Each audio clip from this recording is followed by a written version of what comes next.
This set right here, we call the Quattro, or the El Quattro. Our Spanish isn't all that great here at Earlywood, but it consists of 4 of our favorite piece.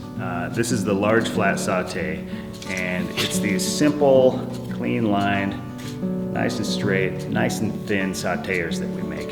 And we came up with this design originally. I took a wooden spoon, this was years ago, and I took a wooden spoon and I just really sat down and thought about it and thought to myself, hey, I don't like this round handle, that doesn't do anything for me, so I got rid of it. I got rid of the thick end on the bowl and made this thinner so you could get under cookies or pancakes or something like that.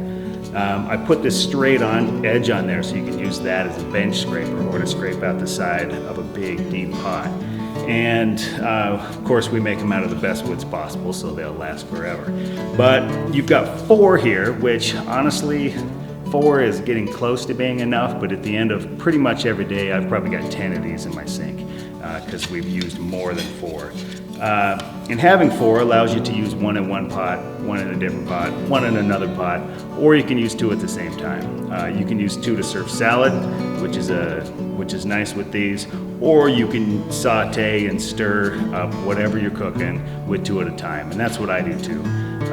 Once you start going in stirring and sauteing with 2, you'll probably never go back to 1. One last thing to mention about these that you can't get with a wooden spoon is you see how thin that tip is? That is great for getting under pancakes and cookies. Just another thing you can't do with a wooden spoon. So get yourself a set of 4, you'll never regret it.